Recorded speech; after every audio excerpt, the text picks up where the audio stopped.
chosen is that the enemy comes at you full force. When you're chosen and you're anointed by God, there's some storms that you have to go through. When God has chosen you, this path is not going to be easy. Somebody shout hallelujah. Hallelujah. See, because when we truly surrender all to God, it doesn't mean that the battle scars of our past disappear. It doesn't mean that there are no more battles to fight. Because what happens is the devil goes after us when we're at our most vulnerable points. He goes after us when he knows that we're weak. Please understand that the devil could care less about who he already has. Can I say that one more time? If he already has you, he doesn't care. So if you're outside of the will of God, he's not after you. He's after those of us who profess the name of Jesus. He already has those of you that are outside of the will of God. But he's looking for a challenge. And if he can get the sold out believer to stop trusting God, if he can put doubt and fear in your mind, then he feels that he's won. He'll use whatever he can to get you off your game. He'll distract you. He'll use the people that you love the most. Consider for a moment Job's wife. You remember what she said? Curse your God and die. Yes. Now think about all the hell that Job was going through. Everything that he had endured. All that he had lost. She said, curse your God and die. But see, this is what we've got to do as the believers in Jesus Christ. We've got to get in our spirit. Though he slay me, yet will I trust him. Hallelujah. See, what the devil meant for evil, God is already working out for my good. So all I've got to do is stand still and watch God move. Hallelujah. What if Paul had given in? What if Job had said, I can't take this anymore? Think about David with all his flaws. What if he had turned away from God? Then God could not have gotten the glory out of his life. Amen. Hallelujah. It doesn't even matter what your current situation is, because even when your circumstances change, even when hell comes at you left and right, God is still God. And some way, somehow, it's working for your good. Hallelujah. So what do? Thank you for asking. We've got to get a grip. We have to understand that God is in control. And a promise from God is a promise already fulfilled by God. Yes. Hallelujah. We've got to get a grip, saints. Let go of those things that have held you back for so long. Let go of the hurt. Let go of the pain so God can move you forward into what he has called you to do. See, I struggle with this thing. And anybody that knows me knows that I struggle with this thing. I don't consider myself a preacher.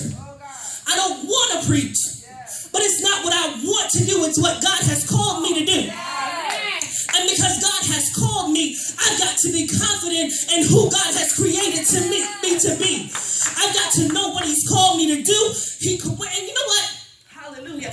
When he called me, when he called you, he did so with purpose in mind. And when he did it, he was fully aware of every habit. He was fully aware of every hang-up. He was fully aware of all of your mess. He was fully aware of every skeleton in your closet. See, the people on this ship with Paul, they went from facing certain death to getting a grip of anything on that ship that would take them from death to safety. See, because they had the promise that Paul had. Paul said, we're going to make it. This boat's not going to make it, but we're going to make it. We've all experienced some devastation in our lives. That's life. Hallelujah. We've all experienced some difficult times. Y'all making me nervous. We've all experienced some difficult times. That's life. That's the way it goes. But the thing is, what do you do in those situations? See, there's some broken pieces in all of us. We've all got some scattered dreams. We've got some visions that we've let go of. Some things that have hurt us so bad we can't even talk about it. But what are you holding on to? See, we've got to flip this thing.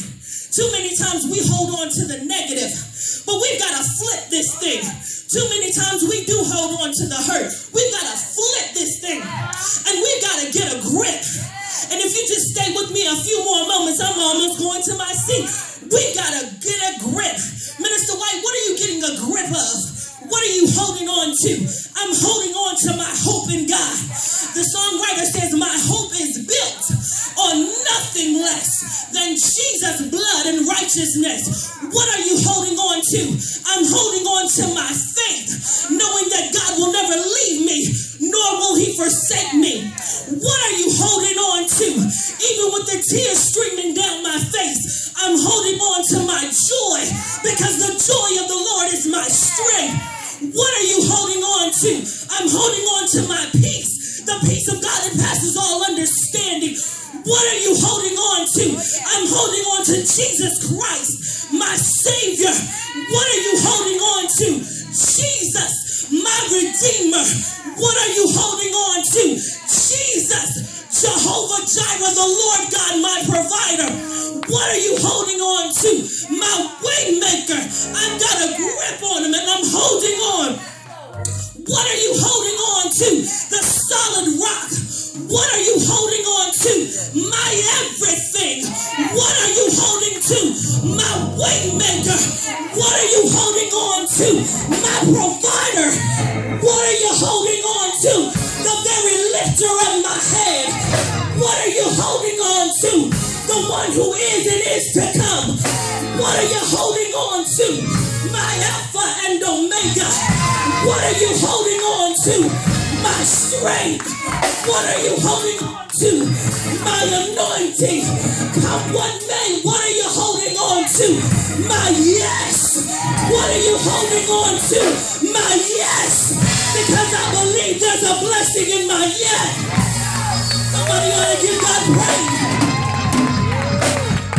Hallelujah. Hallelujah. Hallelujah. There's nobody like our God.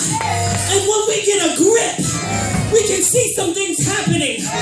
When we get a grip, we can watch God move. All it takes is a broken piece. Something that God can work with. Something that says, Lord, I trust you. Whatever that broken piece is, give it to God. Watch God move. Watch God change things for you. Get a grip. Stop holding on to mess. Get a grip. Stop holding on to strife. Get a grip. Stop holding on to that thing that's holding you back. Get a grip. Focus on glory. Get a grip. For God I live and for God I'll die. Get a grip. As for me and my house, we will serve the Lord. Get a grip.